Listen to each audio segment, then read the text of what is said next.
السلام عليكم ورحمة الله وبركاته. اهلا وسهلا بيكم من فيديو جديد من قناتي انا واخواتي. معاكم منى. ازيكم عاملين ايه؟ وحشتوني.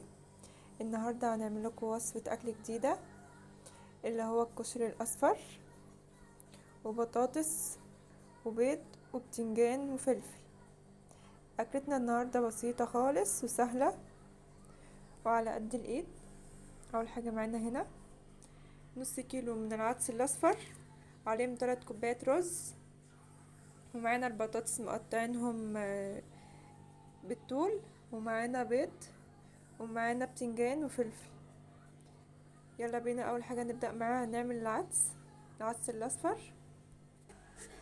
حله على النار، نحط عليها شويه زيت، فيها شويه زيت مش هنكتر يعني. بعد كده اول ما الزيت يسخن هننزل بالعدس على طول. انزل بالعدس وارجع لكم. ادينا له تقليبه، هننزل بالميه بتاعته.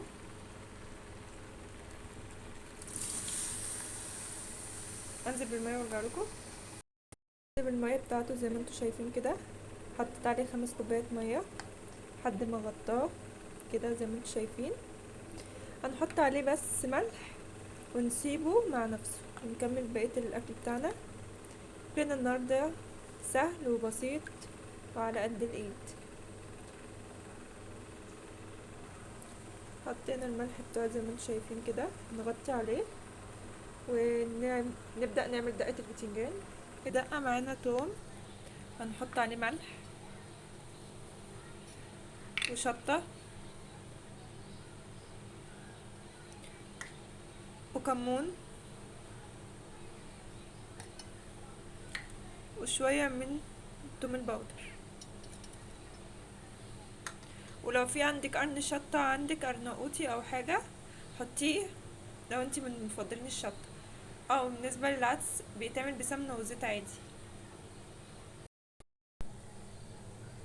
نسيت اقول لكم ان بحط ليمون كمان على الدقة وسنة خل.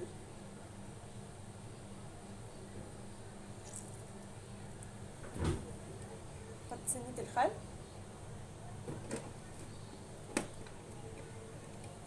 سنة الخل اهي، بس كده.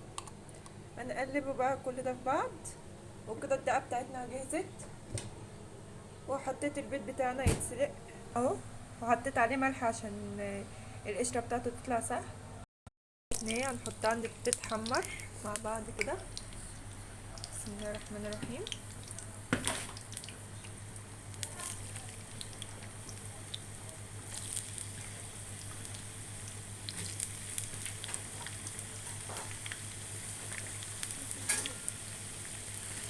اسيبها تتحمر بقى. اهم حاجه ان انت ما تزنقيش الطاسه قوي عشان تتحمر، وتقعديش تقلبي فيها كتير عشان تطلع معاكي مقرمشه.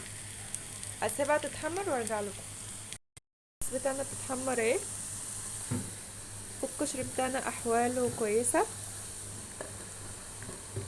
والبيض بتاعنا شغال. البطاطس تتحمر وارجع لكم. البطاطس بتاعتنا بدات تاخد لون زي ما انتم شايفين. هطلعه واوريكم الشكل النهائي بتاعها.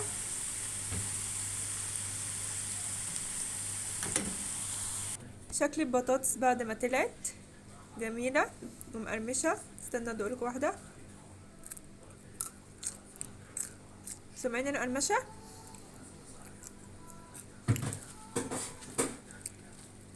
ايه، هنقلب البتنجان مع بعض. بتاعنا اهو بيتقلي، هيتقلي وارجع لكم.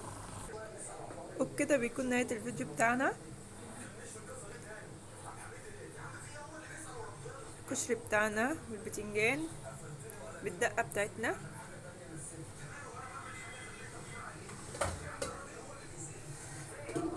واشوفكم في فيديو جديد.